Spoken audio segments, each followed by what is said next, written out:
Isa ka pa, Senator Bato, na ayaw mong paharapin sa Senado at makontep si Pastor Kibuloy. Nakakalungkot lang no, na may mga senador tayo na kayang isalang-alang kredibilidad ng Senado para lang protektahan ang kanilang kaalyado o kaibigan. Grabe to si Senator Bato. Hindi raw siya naniniwala sa mga ginawang kriminalidad ni Pastor Kibuloy dahil kilala daw niya ito na mabait at matulunging tao. Ganun ba? Bato, grabe ka naman. Paano na yung kapakanan ng mga biktima na kanyang mga ginahasa at minulesya? Ganun-ganun lang naman yun. Kaya tayong mga Pilipino ay talagang maging mapamili na tayo ng mga ating iboboto sa Senado. Kasi itong mga senador na nagbablock na hindi umaten si Kibuloy sa Senado, grabe naman ano. Taong bayan na nagpupusin niya tapos lang dahil lang sa isang kaibigan, kaalyado, ay ayaw niyong magsalita siya at i-depensa niya ang sarili niya kung may kasalanan siya at wala.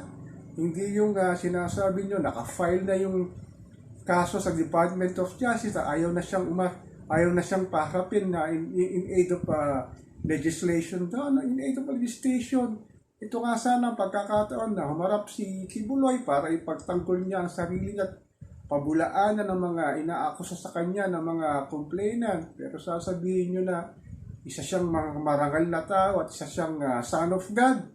Grabe talaga itong mga ating mga senador, no? Dahil lang sa, siguro sa utang na loob, dahil sa kanilang naging kampanya na nakaraang election, binigay sila ng financial assistance kay Kibuloy. Ganito na lang kung protektahan nila ang taong alam naman natin ng lahat na may kasalanan sa mga kanyang human trafficking, money laundering, illegal criminal activities, saka sa pagmumolestion niya sa mga kababaihan.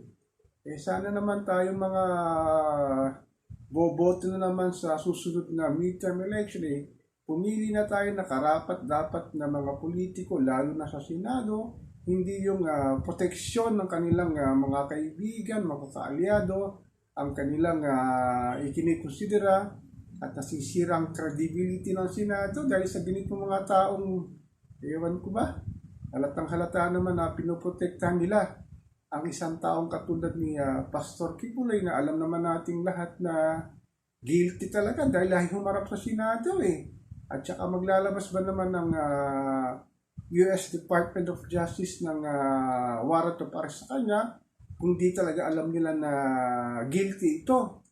Pero kung ating mga naturingang politiko na binoto ng taong bayan dahil lang sa kaalyado, kaibigan o pinansyir sa nagdaang halalan ay isasakripisyo nila para lang protektahan ang ganitong sitwasyon. Nakakalungkot lang yan na tinatawanan tayo ng mga kapitbahay nating bansa pagdating sa ating politika dahil wala talagang may mapapala yung ating mga ordinaryong mamamayan. Pag ikaw yung maka-influensya at meron kang pera, ay wala talaga.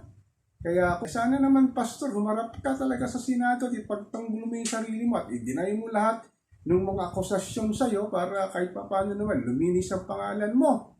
So ako po ay patuloy na magmamatyak kung saan talaga patutungo itong kaso ni Pastor Apollo Kibuloy.